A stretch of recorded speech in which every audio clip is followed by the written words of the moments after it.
preface, I want to say that this is going to be the first video where I tiptoe into the world of style. I prefer to talk about storytelling from the perspective of structure, as I believe structure is by far the most important thing for a writer to learn, style being something a writer develops on their own. That said, the tension half of conflict and tension is almost exclusively style, and we can't talk about one without the other, so I guess the day for style has finally come. Secondary preface before we get into it. Once again, as always, this is a video which will be focusing on storytelling with a structural approach. As such, it will probably make more sense to you if you've seen my introductory story structure video, in which I explain the concept of mini arcs. That's my pacing video, which I'll link in the description. In this video, as in all videos in which I talk about story structure, the main building block I will be using is the mini arc. So it might help if you're familiar with the concept. So, let's get into it. Whenever I hear people talk about plots and stories, the two words that come up the most often are conflict and tension. As you learn about storytelling, you'll hear things like this a lot. Conflict is the most important element of a good story. Conflict is essential for plot development. Conflict and tension will build drama in your stories. All stories need to be based on conflict. In order to talk about conflict and tension more effectively, I'm going to break them down and deal with them one at a time. We'll begin with conflict. Most writing teachers worth their salt will tell you that conflict is the most important element of a story, and yes, that's actually true. But it's also, in many ways, the simplest element of a story. By the time we're done here, you'll see what I mean. I've never seen writers overthink anything as much as they overthink conflict, but it really is very simple and straightforward. But what is conflict? Okay, I promise I'm going to tell you in great excruciating detail what conflict is, but I think it's equally important to understand what it is not. There is so much random information on the internet about writing and storytelling, and a lot of what I've found about conflict is very confusing, often contradictory, and just generally kind of discombobulating. And I'm a little worried that if we proceed with those definitions simmering on the back burners in your minds, I'll just make you even more confused and discombobulated. So really quickly, I want to get this out of the way. First of all, you should never think of it in terms of types of conflict. Not really. I have found countless articles that listed different types of conflict. If you know me, then you already know where this is going. A lot of you have probably also heard people make a kind of seemingly essential distinction between internal conflict and external conflict, or macro conflict and micro conflict. I've also seen writing books that seem to suggest that conflict can only exist between characters. Super wrong. Again, we'll make that clear in a second. The most significant confusion, however, involves formulas. A lot of writers using various story formulas will reach a point where the formula calls for complications or a crisis or something of the like, and so they'll, add conflict. Very bad. No, you never, ever have to add conflict. If you've plotted your story properly, all the conflict you'll need is right there. It's really important that you understand that you cannot think of conflict in this way. There are not pre-designed types of conflict and you just pick one and plug it into your story entirely at random. Or even worse, proceed with the assumption that you somehow need all types of conflict. It does not work like that. You'll see what I mean in a second. So now I'll explain what conflict actually is. As I said, we'll be using the concept of the mini arc to make this clear. So let's bring up a random hypothetical story mini arc. All right, hang on just a second. I'm showing you a mini arc, but if I'm not careful, I'm going to make this unnecessarily confusing. When I talk about arcs in general, I am referring to a thing in a story shape. For something to be a story, you need at least one character and some kind of goal.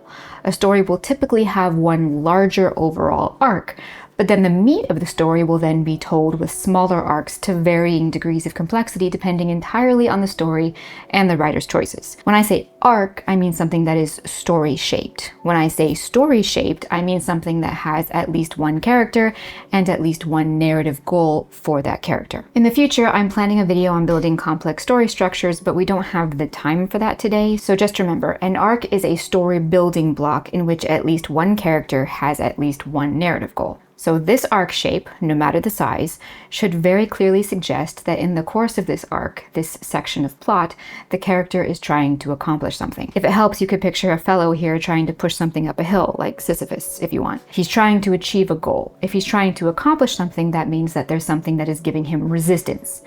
Gravity in this case, or maybe the gods. So if your character is, say, trying to propose to his girlfriend, maybe he misses the bus and he has to run to the restaurant or he'll be late. In this case, the resistance to his goal, proposing to his girlfriend, is time. Maybe the character is trying to win a music competition, but he's not very good and needs to improve. In this case, the resistance to his goal, winning the competition, is his skill. It's himself. Maybe he's a general and he wants to prevent some enemy army from invading his city. He wants to protect his city. In this case, the resistance to his goal is the enemy army. In each of these cases, the character is experiencing resistance to the narrative goal of either the entire story or this section of plot's mini-arc. That resistance is conflict. So, conflict is resistance to the character's narrative goal. In my last video about subplots, I talked about how every major character will have a narrative goal. The narrative goal is the thing that they're trying to achieve in the course of the plot. It is distinct from motivation. As I said in that video, the narrative goal is the what, the motivation is the why. Frodo is trying to destroy the ring. Mei Changsu is trying to put Prince Jing on the imperial throne. Jack Travern is trying to stop that bus from blowing up. Li Dongshik is trying to find the serial killer who murdered his sister 20 years ago. Brother William of Baskerville is trying to figure out who's killing the monks in that monastery. And so on and so on. Every major character has a narrative goal. That's why a story is a story. Throughout the course of the plot, your character will experience resistance to that narrative goal. That resistance is conflict. Conflict is not a thing that you add to a story. It is a byproduct of a thing done properly. That is to say, if you plan your story well, conflict will already exist without you having to add it in. Think about it. A story cannot really be called a story unless the protagonist has some kind of goal that he's trying to achieve. That is, if the characters are trying to achieve something, that already suggests that something is working against them. That could be time, circumstances, other characters themselves, it doesn't matter. This resistance, in whatever form it takes, is conflict. Mei Changsu trying to put Prince Jing on the throne was primarily resisted by the other two princes and their armies of supporters.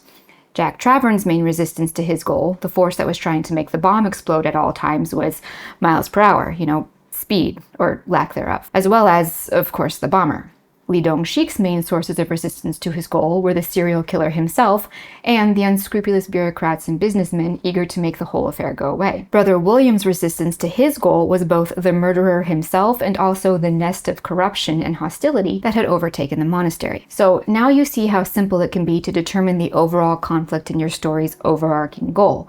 But what about conflict as you're writing the story? That is to say, what about conflict in these little mini arcs? Let's go back to Frodo here for a moment. Frodo's larger arc's main resistance to his narrative goal was, in a manner of speaking, the ring itself, or Sauron through the ring. But in an immediate scene-for-scene sense, or you could say mini-arc for mini-arc sense, the resistance to his narrative goal was a revolving door of forces that played out over each successive mini-arc of his story. The Nazgul, the Blizzard, this Balrog, the Uruk-hai, the Galadrim, Boromir, this bog, these mountains, the distrusting Faramir, Gollum, Shelob, the enormous distance between where he stood and Mount Doom, himself, the ring, and so on and so on. As I explained in my original mini-arc video, we use these smaller chunks of story, these mini-arcs, to build the structure of our story. Because each of these mini-arcs is an arc that is story-shaped, that means in each one the character or characters have a goal. Therefore, they will also be experiencing resistance to that goal. Once again, abracadabra, you've got conflict. Now that we've established that pretty clearly, let's talk in greater detail about some principles of conflict. First, never add conflict. Instead, build conflict into the structure of your story. I read a quote by an author who shall remain unnamed, who stated that the cardinal sin of storytelling was to skimp on conflict. This shines a gigantic spotlight on what I would call a very, very dangerous approach to conflict. Dangerous in the sense that it brings you to the edge of destroying the organic structure and cohesion of your story, and closer to the edge of that story-killing cliff, conflict for the sake of conflict. The cardinal sin of storytelling is not skimping on conflict, it is arbitrarily adding conflict. Structurally, as you build your plot, you will also be building conflict into the plot. Adding conflict outside this structure is a mistake. Adding conflict on top of this structure, irrespective of the existing plot and its existing structure, is also a mistake. As you plan your plot, you will obviously have the constant presence of the overall narrative goal of the story, and therefore the constant presence of the overall conflict. That is, the resistance to that narrative goal. Some call this macro conflict, but I hate that term. As you plan the smaller sections of the plot, that is, as you build your story structure using mini arcs as a building block, each individual scene will also have its own conflict, that is, resistance to that mini arc's mini goal. Some call this micro conflict, but again, I hate all these random terms. You might wonder why I hate all these terms. It's because it erases the logical structural thought process you need to train yourself to have. As you build a plot and you approach a scene that you need to plan, do not ask yourself, what micro conflict is there in this scene? Instead, ask yourself, what is the character trying to accomplish in this scene? And how does it serve the plot? And therefore, what is resisting that goal? Thinking this way preserves the organic logic of your story, whereas randomly deciding random conflict without any consideration for the rest of the story or scene's structure almost guarantees that the conflict you inject will be inorganic, arbitrary, and unpleasantly distracting to your audience. Here's an example. If you want to tell a story about a guy who wants to win a fighting competition, such as, for example, Gavin O'Connor's Incredible Warrior, the conflict that will be in that plot, that is to say, the resistance he will experience as he works to achieve his narrative goal, is in the story that the writer wanted to tell. And the writer wanted to tell a story about a regular guy who goes up against the greatest fighters in the world. So already there's the fact that he's not yet good enough to win. Right out of the gate, that's the major overall resistance to his goal. He simply isn't as good as the other fighters. That right there provides significant conflict in every single mini arc and overall arc of this entire story. In one mini arc, his goal is to talk his old coach into training him, but his coach knows that he isn't as good a fighter as his competition and doesn't want to recklessly send him into a fight only to get demolished. In another arc, he wants to get his wife to agree to this plan, but she's resistant because of how terrified she is of him getting seriously hurt or killed, given the fact that he's not as skilled as the other fighters. Not to speak of the mini arcs built around the actual fights in which he, a nobody amateur, was going up against tough, seasoned veterans. So much conflict, all arising naturally from this one simple fact that he wasn't as good as the other fighters, which was the story the writers wanted to tell. Structurally, because the writers had selected Brendan's lack of skill and relative inferiority to his opponents as the main resistance to his overall narrative goal, winning the Sparta tournament, they had this at the ready for use in most of the mini arcs that they used to build the plot. Because remember, each mini arc needs resistance to its mini goal, if you will. In the mini arc in which he tried to talk his coach into training him, the mini arc in which he tried to get his wife to agree to this plan, the mini arc when he fought Midnight, the mini arc when he fought Koba, the terrifying gigantic Russian, and so on and so on. This made all the conflict in these smaller sections of plot feel very natural and organic, because they were an extension and reiteration of the overall conflict. But the writer also wanted to tell a story about Brendan's turmoil regarding all the unresolved trauma in his past with his family. To do this, they included, as a major part of the story, Brendan's father and younger brother Tommy. Tommy had his own arc, his own narrative goal, his own resistance to that goal, and therefore his own conflict. But Tommy was both estranged family and a capable fighter. Because he was family, and the main family member with whom Brendan was painfully at odds, his reappearance ripped open old wounds, which showed Brendan and the audience this other overall narrative goal. He needed to achieve some kind of closure. This goal was resisted by Tommy's intense animosity. Because Brendan still needed to win the competition as his ultimate narrative goal, Tommy, as the brutal, unbeatable opponent, was now the most significant resistance to that goal. Because the writers did such an incredible job telling the story, they aligned the conflict between the two brothers with the conflict regarding the competition. A major reason why this works so well was because the writers determined what story they wanted to tell instead of determining what conflict they wanted. They then used the story to determine and then build the conflict, instead of doing it the other way around. As the story continues, as you continue building the structure, preferably with mini arcs, you'll create new goals in each mini arc, which will all be resisted by some force. Yes, this resistance, the conflict, can just be a repeated iteration of the main overall conflict, but chances are many of these mini arcs will have their own mini conflict. When you're doing this, you just have to make sure that the conflict you choose suits the plot and is properly structured into the mini arc's goal. As an example, in one of the early mini arcs for Brendan, he was trying to keep his job after his bosses found out he'd been moonlighting as a fighter. His goal was keeping his job. That had nothing immediately to do with the fighting competition. His resistance to that goal was his bosses. Ultimately, he failed and was suspended, which set the story up nicely because now he really needed to win that competition. So you see, this mini arc's goal and its conflict was its own self-contained thing, but it was still relevant to the overall plot. It served the plot. Moreover, the conflict that they chose, the bosses, was built into the structure of the mini arc because it directly resisted this arc's goal, keeping his job. What types of conflict does a story need? Unfortunately, choosing your story's conflict is up to you. That's a matter of style, so you write the kind of conflict that you think your story needs. You choose the kind you want to write, you skip the kind you don't want to write. Would you prefer to focus on the character's conflict with himself and have no conflict with other characters? Then do that. Would you rather avoid interpersonal conflict and instead focus on conflicts stemming from the character's environment? Then do that. There are no rules for this. You don't have to have XYZ types of conflict in every single story for it to be right. No one is sitting in some tower somewhere issuing decrees about what kinds of conflict must be included in what genres. If you want it, write it. If you don't want it, don't write it. Something I want to touch on.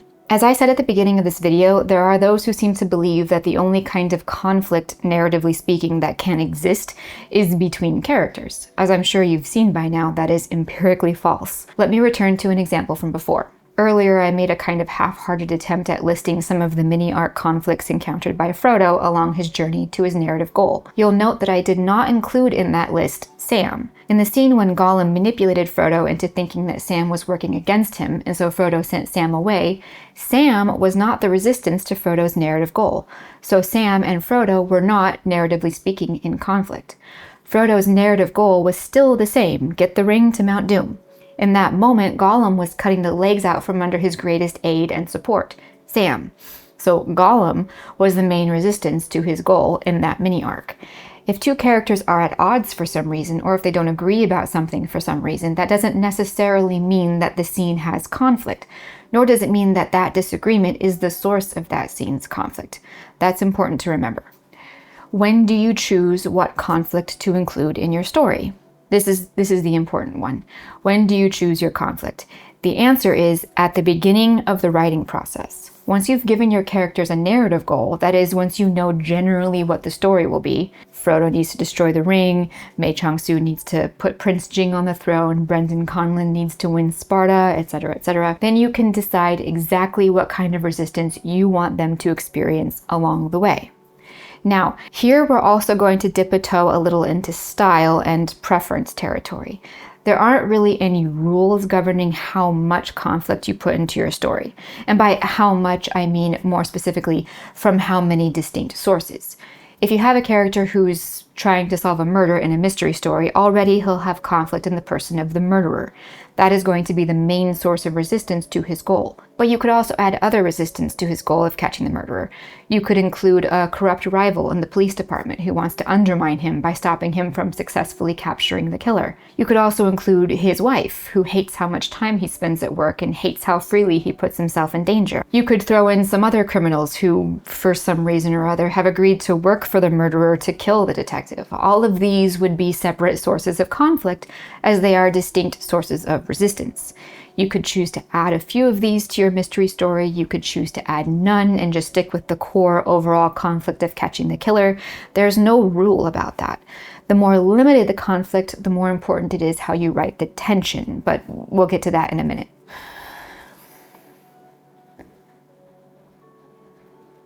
Writing teachers will often refer to using different sources of conflict as layering conflict. This isn't some fancy term for some fancy technique. It just means that the characters are experiencing more than one kind of resistance to their narrative goal. That's it. At the end of the day, it's up to you how many distinct sources of conflict or sources of resistance to the narrative goal that you want to give your character. You might feel that you have to have more in order for there to be more tension, but that's not actually how tension works. But I'll get into that in a moment when we get into tension. How do you know if your story needs more or less conflict? Okay, this is getting into tension territory, so we'll come back to this one. The final principle about conflict that I want to cover today is balancing conflict. I personally am of the opinion that conflict, like every other aspect of a good story, requires a balance. Too much conflict with or without considerations about tension often, if not always, crushes the story. Conflict needs to be balanced with the opposite, and the opposite of conflict is not resolution, but something a lot more like harmony. You can also call this a source of aid or support for your character as opposed to a source of resistance. Think Sam in Lord of the Rings. You'd be hard-pressed to find any character experiencing a stronger resistance to their narrative goal than Frodo was, so naturally he needed a superhuman source of aid and support. You see this in Warrior in Brendan's coach, Frank Campana.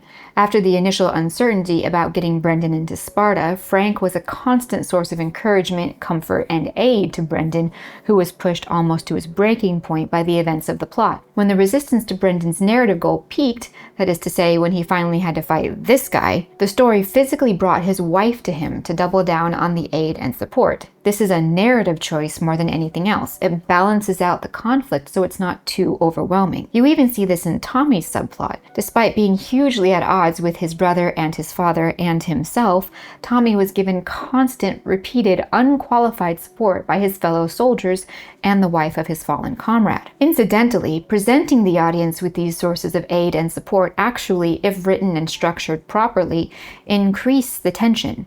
By showing the audience how much the character has to lose, or how many people are rooting for him, and so on, that raises the stakes with a positive instead of with a negative, which is more pleasant for an audience and can help temper their building frustration and unease from all the other conflict and tension, but without undercutting any of that conflict or tension. Any vaguely literate fool with a laptop can stack 28 sources of conflict on the head of the main character, successfully providing enough tension to bend carbon steel, probably. But it takes practice, study, and finesse to find the balance between conflict and harmony that creates a tense, exciting story atmosphere without making it so frustrating that the audience is constantly on the verge of abandoning it. I can't tell you how to do this. No one can. But I can suggest that you abandon the notion that more conflict equals good, because it doesn't. More conflict just means more conflict. And the more conflict you have, the more important it is for you to give the character and the story sources of harmony, support, aid, or allegiance, whatever you want to call it. Too much conflict will break a story, even if you dutifully bake it in from the very beginning, even if your story is structured perfectly. Stylistically, I'm telling you, too much conflict is a bad choice and will ruin your story. You also run the risk of making the story too complicated. If you have the conflict spread out over a dozen different sources of resistance, this can make each individual one feel less exciting or less interesting because there isn't enough narrative space to get into each one. So there's that to keep in mind too. A factor you'll hear about in storytelling regarding conflict is that it needs to be significant enough for the character to earn the resolution. Still more thrilling, fancy terminology. This just means that if the narrative goal is a big one, then the resistance to that goal ought to be equally large. This is, to some extent, style territory. And again, I can't teach you how to do this. You have to study other stories and practice writing your own to get a feel for this on your own.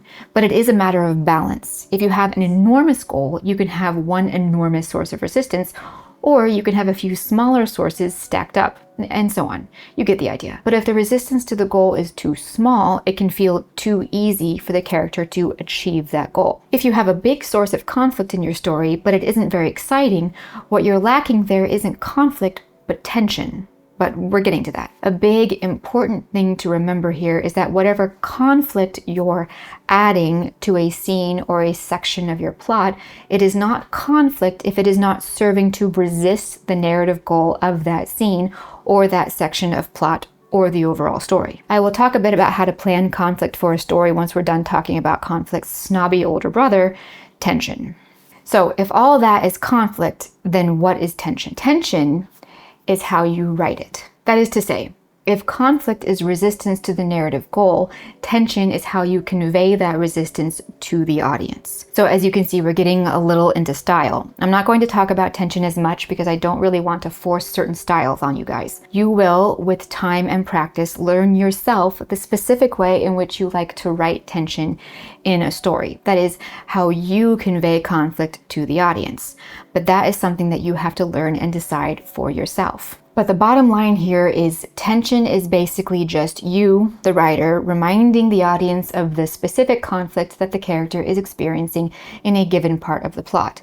The way you write the scene needs to convey the specific resistance that the character is experiencing. The way in which you do this alters the type or the degree of tension. So if your character is constantly thinking about it every other paragraph, that's going to increase the sense of tension for your audience.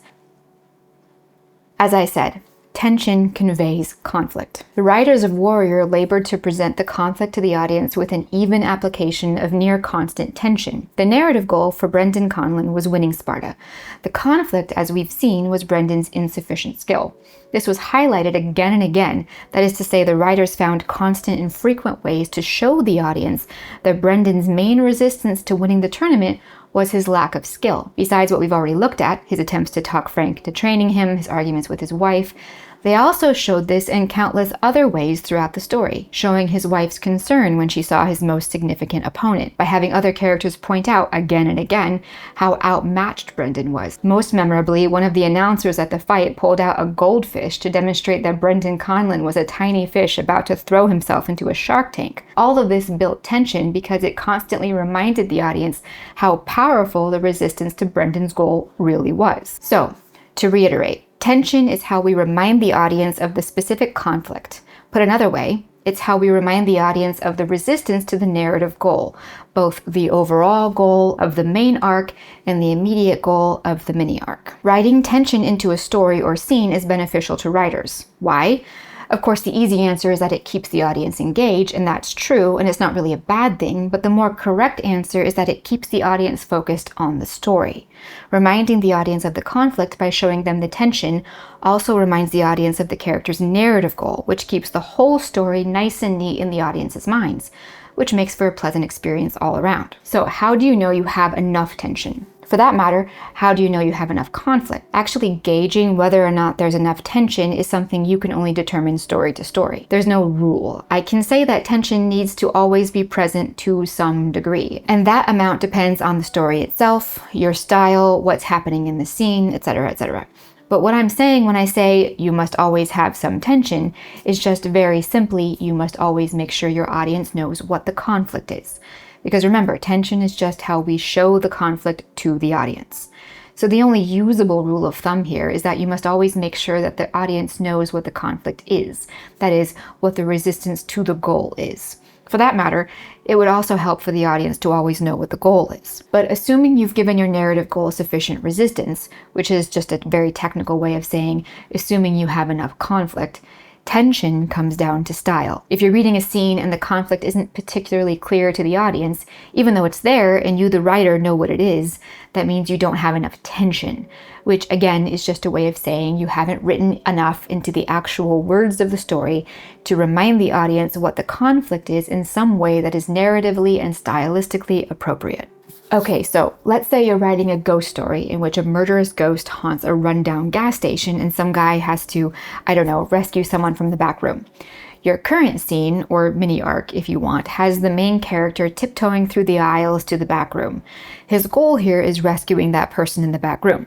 The resistance to that goal is the murderous ghost. But if you haven't said anything in the course of this scene to remind the audience of the presence of the murderous ghost in even a vague way, you are failing to include tension. The conflict is already there. It was established in the story as it was written up to this point. The audience might already know, certainly, that there is a murderous ghost haunting this gas station and that that's going to be this character's main resistance to saving this other person. But tension means finding, as I said, narratively relevant and stylistically appropriate ways to remind them. All right, I really think I've said enough to clarify the definitions and roles of conflict and tension. Given how much space I've used here talking about other examples, I'm not going to get too deep into a demonstration. The main thing I want to show you is how you can structure the conflict into your story's arcs as you're building them. The tension, however, that part is up to you. As I said, I don't like to run around issuing proclamations about style. Okay, so typically, more or less, the first thing you'll be doing as you bring a story into existence is to finalize the general story concept. Finalize the general story concept.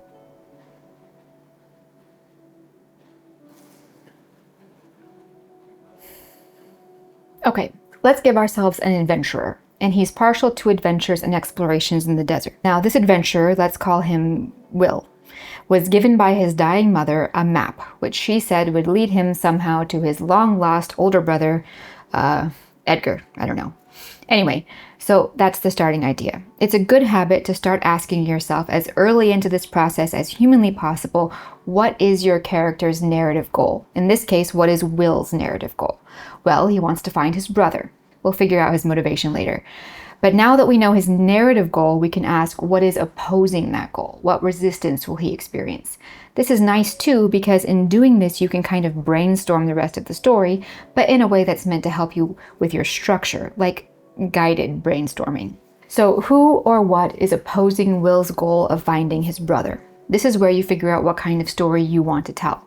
Let's say we want to make this a big, huge Indiana Jones style adventure.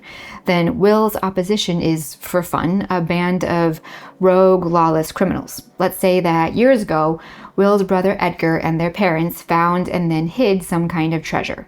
Will wasn't part of this whole thing because he was too little, but these outlaw goons have been trying to get to that treasure for years. They even killed Will's father. They're dangerous and they're committed. Edgar has been missing for years. Will always assumed he had probably met the same fate as their father. But then, Will's dying mother reveals that Edgar is alive and that this weird, unreadable map will lead Will to him. But, he has to be careful because those goons are also still looking for him. It's all very mysterious and urgent. Full disclosure, I don't know any other details about this story. All I have are these opening building blocks. But that's okay, because the important thing to see here is how to start finding and laying down conflict as early as now. But before we get into conflict, I want to decide on a very simplified version of Will's motivation. Ideally, this would be an aspect of his character sheet, but making a character sheet is going to make this video into a monster, so let's skip that for right now. The main why for Will, as he sets out on this dangerous quest to find his brother, is, I think, maybe to make peace with him. Sure, he's his brother and their family and all that understandable stuff, but Will still needs some highly specific why to push him onto this difficult, dangerous path. So I would hypothetically go with that. They parted badly years ago, and Will blames himself for never going to look for him, and he believes that Edgar hates him. There could be other fun factors here too if you want. Maybe Will worshipped Edgar, maybe he was jealous of him, and how proud their parents were of him, and how much he seemed to outshine him. But anyway, now we know what and we know why. Now we need to look for the main opposition to Will's goal of finding his brother. The opposition to the what, which is, in this case, this pack of outlaws. That's where the main conflict is going to be throughout the whole story. So now I know that I can use them in an assortment of different ways to create conflict, to create instances where Will's goal is being challenged. There can be outright confrontations. There can be instances when Will is unable to do something necessary because it will alert them. There can be a subplot with a side character who maybe betrays Will to these guys. Whatever the case, they're there, ready to stuff piles of conflict in whenever the plot and my wishes for the story allow it. I can also add other conflict at this point. That is, other sources of resistance to his goal of finding his brother. Tapping into his motivation a little, maybe Will has always been haunted by the belief that he abandoned Edgar and has always felt guilty about carrying on with his life after he disappeared. So now he's not sure he wants to see him, to face him. He's scared and he's crippled by guilt and shame, and this is going to potentially work against his goal of finding his brother.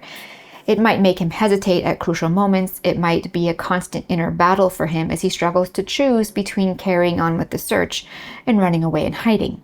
So now I also have this, and I can use it when I need to and when it's appropriate, given the plot and character development, to provide conflict in smaller sections of the story. I want to keep these two primary overarching sources of resistance in mind, though, going forward. Reiterating them throughout the story in the structure of it as I'm building it will help to lend a sense of cohesion and consistency throughout the overall plot and the smaller sections. Think of this like artists choosing a limited color palette when they're painting a picture. Fewer colors will help the finished painting have a greater sense of cohesion. We have to be a little careful here because that's the border of style territory. Okay, so that's the overall arc and the overall conflict, and that conflict, these two sources of resistance to his goal, can still be present in many or most of the mini arcs that we would use to build the story. We could craft a mini arc in which Will is breaking into a rare bookstore to steal some random antique instrument he needs to read the map his mother gave him. And while he's there, he sees that these goons have followed him and he needs to decide whether to steal the thing he came to steal and risk being discovered, or abandon this crucial item and escape unseen. In this arc, his goal is simple: to steal the item. But the main resistance to that goal is these outlaw guys again. And these aren't just some random outlaws, these are the guys who are resisting the whole story's overall arc. So their presence is also relevant to the plot, and it, as the conflict, feels organic. I could have chosen to make Will's main resistance here some police or security guards, but I already have these outlaws on deck. They're relevant to the overall plot, and their presence here makes sense in the story as I've hypothetically planned it thus far. This is the core of conflict. If my character is trying to get something done, then something else is resisting him. That's the conflict. Depending on how exciting I want the scene to be, I can adjust the conflict itself and also how I write it by adding or subtracting tension. The conflict we choose can take a million forms.